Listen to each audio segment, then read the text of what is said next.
мен чынында юрист эмесмин, же болбосо баягы сөзгө чечен бир оратор да эмесмин, бирок мен өзүмдүн жарандык оюмду билдирүү үчүн ушул митингге келдик. Биз менен чогуу Кочкордон көптөгөн жаштар келдик. Бирок жанатан бери айтылып жатпайбы? Ар тараптуу журналисттерге байланыштуу, райым миллионго байланыштуу жана сот системасындагы ачык айкындуулук эмес, жабык сот болуп жаткандары боюнча да айтып жатышпайбы? Мен муну айтат элем да, эгерде чындап эле коррупция менен күрөшүп аткан бул жакшы нерсе, күрөшүш керек. Бирок карапайым элге, карапайым жалпак тил менен айтканда, айылда жашап аткан элдерге деле азыр баардыгы түшүнүктүү болуп калды да. Баардыгы эле. Кандай көз карашта болуп атат? Бул жерде бизде мен жеке өзүмдүн оюмда трайбалистик көз караштагы коррупция менен күрөш болуп жатканы мында ачык айкындуулук эле болуп калды окшойт да. Бул эмнеден билинип жатат? Биздин чынын айтканда Сапар Жумакадыровичти дагы өзү негизи Кочкордо баардыгы ушул президент болсо деген үмүтү бар болчу аксакалдарыбыздын. Бирок ал кишинин чын-чынында айтканда бул артта турган сөз жазылыптыр, эң жакшы сөз жазылыптыр да. Ыймандуу бийде тууган жок, туугандуу бийде ыйман жок деген.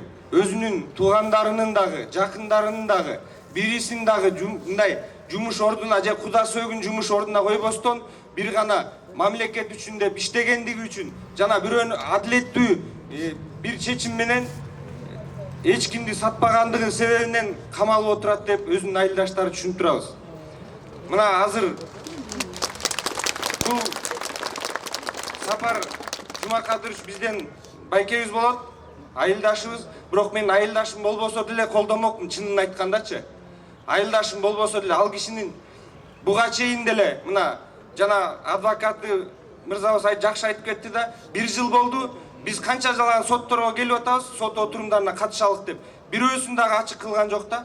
Бирөөсүн дагы. Жок дегенде мына массалык маалымат каражаттары турат. Ушуларды киргизип элге, жалпы кыргызстандыктарга кандай сот отуруму өтүп атат, кандай күнөөлөрдү коюп аткандыгын көргөзүп, элге көргөзгөнгө чынын айтканда биздин азыркы бийликтин мындайча айтканда күчү жетпей атат, коркуу сезимдери болуп атат деп түшүнүп турабыз да.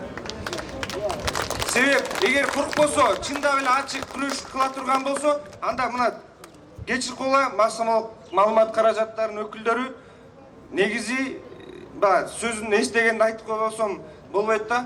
Көчө чүйдүн губернатору аябай бир биздин журналист кызды урушпадыбы? Туурабы баарыбызды?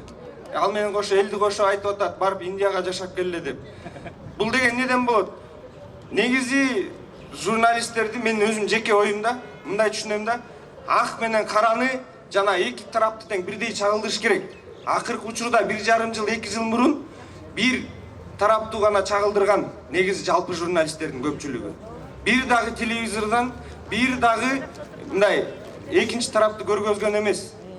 Мына ошонун жыйынтыгы келип, эми журналисттерди өзлөрүн уруша баштады да. Эми силер кимсиңер дегендегидей кылып атат. Бул деген аябай туура эмес нерсе да. Бир нерсени айтып коеюн, эми жолдо келат көптөгөн кишилер чалды. Барбай эле койбойсуңар митингге, сүйлөбөй эле койбойсуңарбы?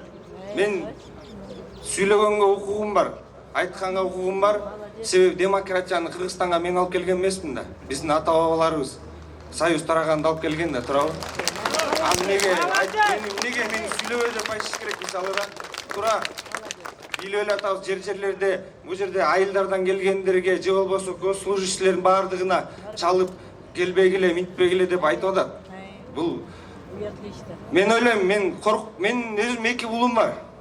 Мен өзүмдүн деле жашоомдун мындай көп деле кишиден корко бербейм да. Бирок мен ошо 2 уулумдун келечегинен коркуп баштадым акыркы күндөрү чынын айтканда. Бир мисал айтайынбы? Бир жездем бар эле да жакын. Кээ бирөөнө бул эмнени айтып атат деши мүмкүн.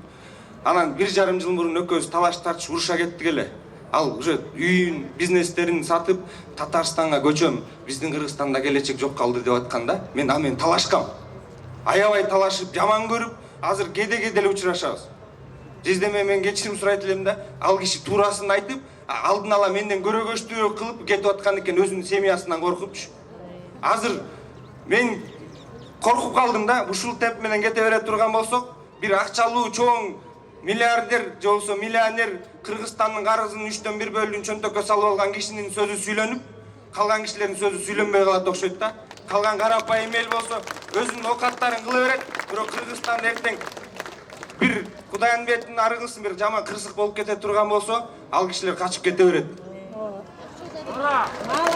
Ошондуктан бирден бир сураныч туура биз дагы тартип бузбаганга жана айтып атпайбы провокаторлор алардын деле мага деле жолдон келатканда мондай видеолорду көргөзүшкөн барбай эле кой мына мондай болот дешипчи. Туура мен көрүп ошол кишилерди көрдүм азыр ушул жерденчи. Ошол кишилердин сүрөттөрүн көрдүм да. Ошолор кыйкырып провокация берип атканын көрдүм. Биз деле мыйзамды сыйлайбыз. Урматтуу Сооронбай Шарипович, чындап айтканда мен өзүм ошол айылда мени жанымдагы жаштар баардыгыбыз Кочкордо негизи болгон эмес да мындай шайлоодо көрсөткүччү. Бул негизи Кыргызстанда багы биз түндүк түштүк деп бөлүнө беребиз го, бирок ушул шайлоодо Кочкор району область боюнча эң көп чоң көрсөткүчтөрдү алып берген. Бир гана Сапар Жумакадыровичтин суранычы менен.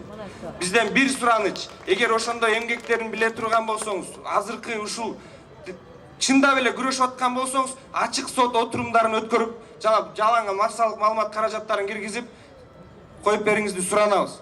Биз дагы жакында жаштар, Кочкордун жаштары барып Сапар Исаковду колдоо максатында өзүбүз дагы иш-чараларыбызды Кочкордон өткөрөбүз. Анан да бир нерсени айтып кетейин. Мен өзүм Кыргызстан үчүн бардык жаштар мен эле эмес көрүп отуруп мени сындап деле коюшу мүмкүн эми туура. Ошол жаштар деле даяр да жанын бергенге. Бирок бир нерсени билишибиз керек. Биз мейли бийлик бөлүнсө бөлүп жара берсин, бирок бектер кетет, эл калат. Бетеге кетет, эл калат. Жалпы кыргызстандыктар бөлүнбөстөн адилеттүүлүккө баардыгыбыз бирдей күрөшүүгө даяр болушубуз керек.